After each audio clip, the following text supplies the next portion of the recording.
Singapura hancurkan mimpi Harimau Malaya. Wow, kata ini layak kita sematkan untuk kegagalan Malaysia, yang mana Malaysia secara tragis harus gagal untuk melaju ke semifinal. Karena tadi malam di Stadion Bukit Jalil mereka tidak berhasil menang atas tim tamu yaitu Singapura. Yang mana Singapura berhasil menahan imbang Harimau Malaya dengan skor 0-0. Ini menjadi kemenangan yang cukup, hasil yang cukup bagi Singapura untuk memastikan lolos ya ke babak semifinal dan kemungkinan besar akan bertemu dengan Vietnam. Kegagalan Malaysia untuk lolos daripada grup ini adalah karena lalainya mereka di pertandingan pembuka ketika saat mereka menghadapi Kamboja, yang seharusnya di situ mereka bisa menang tetapi mereka harus tertahan imbang. Karena kalau misalnya mereka di saat itu menang, maka poin mereka akan sama dengan Singapura dan akan terjadi yang namanya selisih gol. Nah, tapi sangat disayangkan Malaysia malah imbang dengan Kamboja dan berakhir dengan skor 2-2, yang seharusnya bisa dapat 3 poin, terakhir cuma 1 poin. Berbanding terbalik dengan Singapura, yang mana mereka berhasil menang atas Kamboja ya dengan skor tipis 2-1. Meskipun 2 gol Singapura ini ada bau-bau kontroversi, bagaimana 2 gol itu dilesahkan berkat peran daripada kiper Kamboja itu sendiri, guys. Nah, ini menjadi tahun yang kelam bagi sepak bola Malaysia. Bisa kita bilang ini adalah tahun yang buruk bagi sepak bola Malaysia. Apalagi jika dibandingkan dengan dengan sepak bola timnas Indonesia di tahun 2024 ini, mungkin Malaysia pasti sangat-sangat malu dengan apa yang mereka capai dibanding dengan negara tetangga yang selalu mereka hina-hina, yang selalu mereka guyon-guyonin ya. Apalagi sekarang sangat heboh dengan nasi apa namanya itu yang PBB tuh, sarapan pagi apa itu. Oke, kita bacakan nih timnas Malaysia di tahun 2024. Pertama, gagal di Piala Asia. Ya kan, di Piala Asia senior mereka gagal. Mereka kalah sama Bahrain. Nah, kemudian mereka gagal juga Piala Asia U23, ya kan?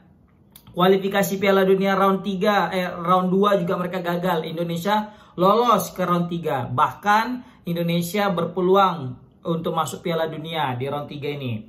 Kemudian Piala ASEAN U16 juga mereka gagal. Fase grup, pokoknya Piala Asia senior, junior, senior U23, baru ASEAN U16 itu mereka gagal di fase grup. Kemudian Piala ASEAN U19 mereka gagal di semifinal. Baru kualifikasi Piala Asia U17 dan U20 gagal lolos. Dan terakhir Piala ASEAN 2024 atau Piala AFF 2024 mereka gagal di fase grup.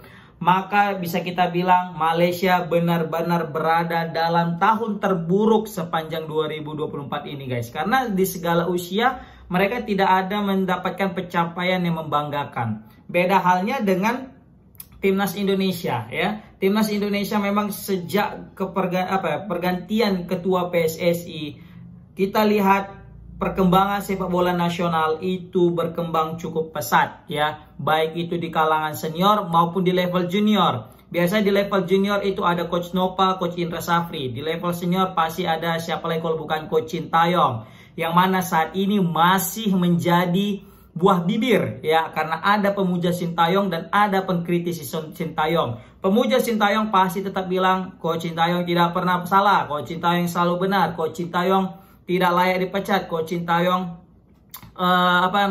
layak dipertahankan. Dan aku termasuk orang yang bisa kita bilang sejauh ini Coach Sintayong masih layak untuk membela timnas Indonesia.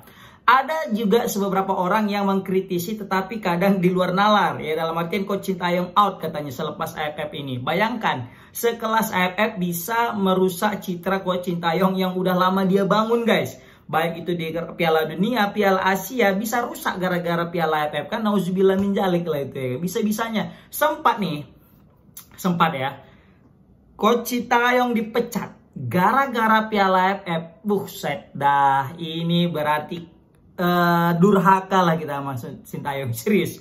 Kenapa aku bisa bilang durhaka? Dialah yang telah membawa rekor demi rekor ya di timnas Indonesia. Masuk Piala Asia kita kapan bisa lolos 16 besar, coy? Ini pertama kalinya. Pertama. Kedua, kapan coba kita lolos Piala Asia automatically tanpa babak kualifikasi lagi? Ketika kita pernah sekali, tapi jalur tuan rumah. Kali ini kita tidak jalur tuan rumah. Baru lolos round 3. Kapan coba kita masuk round 3? Dan di round 3 kita bukan jadi lumbung gol. Sorry nih, kan kita jadi pesaing kandidat terkuat masuk ke round 4. Ya, coba. Nah, terus dibandingkan dengan AFF, yang mana dia tidak menurunkan pemain inti, yang mana dia tidak menurunkan pemain senior lokal, tetapi dia menurunkan pemain U22. Ketika di awal dipuja, ketika kalah dimaki. Waduh, ini kasihan Sintayong ya. Aku takutnya Coach Sintayong takutnya ketika nanti dia dipecat, diambil Malaysia. Malaysia rupanya makin jago. Nah, ini ya kan takutnya ya kan. Tapi Malaysia alhamdulillah sudah berbenah katanya. Malaysia juga sudah mendapatkan pelatih baru. Ya, siapa lagi kalau bukan mantan pelatih FC Tokyo asal dari Australia kalau nggak salah. Tapi di sini ada hal yang menjanggal ya. Yang mana pelatih Malaysia sekarang yaitu Paul Marty, dia tuh komen di press conference. Dia bilang, "Kok bisa ya FAM ini, Football Association Malaysia, itu menyatakan pelatih baru sedangkan dia masih menjabat gitu." Wah, gila, sakit hati banget sih. Kita ada nih pelatih Coach Sintayong nih melatih timnas, tiba-tiba PSSI Erick Thohir mengumumkan ada pelatih baru ini yang akan menggantikan pelatih. Tapi kompetisi masih berjalan, tapi dia masih menukangi negara itu. Ini kan kayak macam is a big joke gitu kan, atau bisa kita bilang kayak aduh kasihan kali, nggak profesional kali. Kalau pecat dulu pelatihnya, ada interim, kan, baru masuk pelatih baru kayak MU kemarin itu, mecat Ten Hag, masuk Ruud van Nistelrooy. Meskipun Ruud van Nistelrooy melatih, tapi dia udah tahu Ruben Amorim akan menggantikannya, kan gitu layaknya. Ini nggak ada apa-apa, Paul Marty masih menukangi Malaysia, tiba-tiba dipecat. Tapi aku nggak tahu juga, takutnya Paul Marty ini pelatih interim juga enggak kan? Kalau nggak salah dia pelatih utama guys, kalau nggak salah ya. Tapi komen di kolom komentar, takutnya aku salah.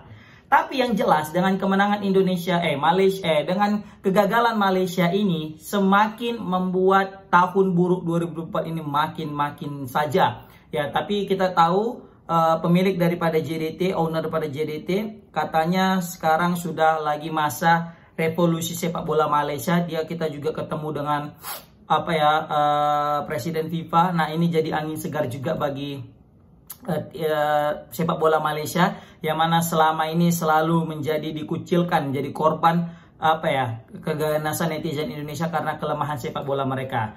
Terbukti lagi, ini netizen nggak tahu ya, netizen Malaysia dia ngomen kayak gini.